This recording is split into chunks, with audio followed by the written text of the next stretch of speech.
Content de se faire appeler jeune homme. François Xavier.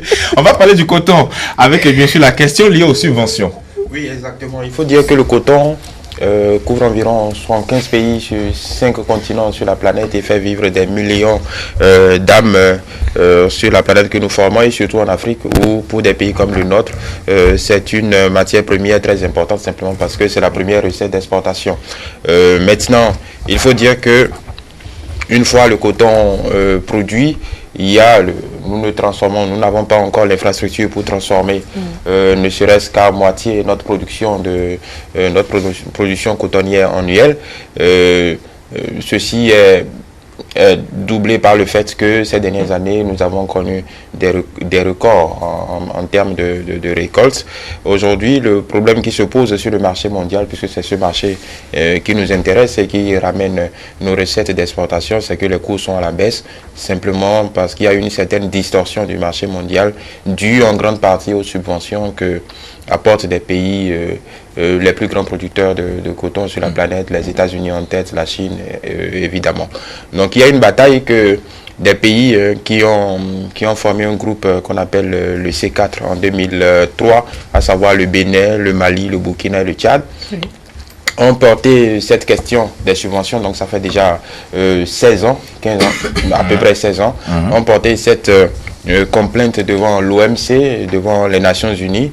Et donc depuis 15 ans, ces 4 pays bataillent pour que, en fait, qu'il y ait une certaine équité dans la production, dans le financement de cette filière. Parce que, comprenez très bien, vous comparez un pays comme les États-Unis, un pays comme le Bénin, le niveau de vie n'est pas le même, les infrastructures ne sont pas les mêmes. Et malgré ça, sur le même marché, les États-Unis apportent chaque année environ 8 milliards de dollars de subventions à leurs producteurs, ce qui fait que ça fausse complètement le marché, les échanges autour de cette matière première fondamentale. Ces dernières années, nous avons des pays comme l'Inde, la Chine et le Brésil qui sont considérés, qui sont dans la, on va dire, même si la Chine est un cas particulier, et qui tendent aussi à atteindre les mêmes performances que des pays comme les États-Unis, qui eux aussi se mettent pour ne pas se laisser distancer par les États-Unis, à subventionner leurs producteurs de coton. Dans ce cas, des pays comme les nôtres qui ont déjà du mal à boucler leur budget, ne peuvent pas consacrer également les mêmes montants, ne serait-ce qu'une petite partie de leurs recettes à subventionner leurs producteurs. Donc c'est cette injustice structurelle que des pays comme le Bénin, le Burkina, le Tchad et le Mali portent à bout de bras depuis une quinzaine d'années pour essayer de forcer la main à l'OMC, quitte à planer un peu, trouver les voies et moyens pour rendre un peu de justice aux producteurs africains de coton, surtout que la fibre ouest-africaine est réputée de très bonne qualité. Donc depuis quelques mois, il faut dire que les coûts mondiaux sont à la baisse. Et ça, quand vous êtes un producteur, vous avez une subvention, ça vous permet d'absorber un peu ces contre-coups du marché international. Mais si vous êtes un producteur béninois, un producteur malien, vous n'avez pas de filet de sécurité et ce n'est pas certainement un pays comme le Mali qui a d'autres difficultés, notamment sécuritaires, comme le Burkina aussi, qui vont aller consacrer des milliards et des milliards pour endiguer un tant soit peu la chute des coûts de coton. Donc, le lundi de la semaine, le lundi 7, ce groupe a forcé à créer la première journée mondiale du coton qui a essayé de réunir tout ce qu'il y a comme producteurs de coton sur la planète pour mettre cette question au centre des discussions.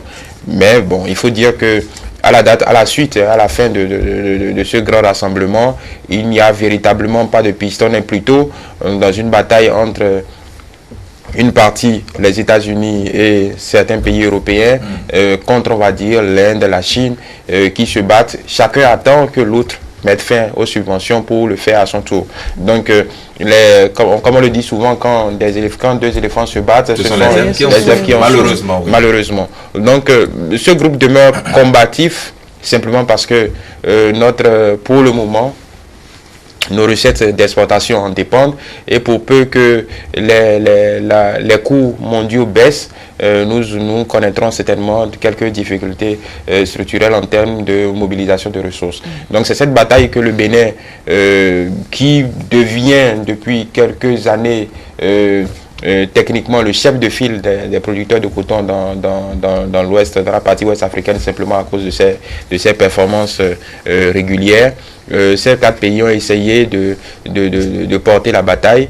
Ce n'est qu'une première étape parce qu'il n'est pas facile de contraindre un pays comme les États-Unis à abandonner cette pratique, comment on va dire, pas discourtoise, cette pratique contraire aux règles de l'Organisation mondiale du commerce, d'autant plus que eux-mêmes, il y a quelques semaines, ont accusé de la même façon l'Union européenne quant aux subventions que des pays comme la France et l'Allemagne accordent à un grand industriel comme le fabricant d'avions Airbus, par exemple.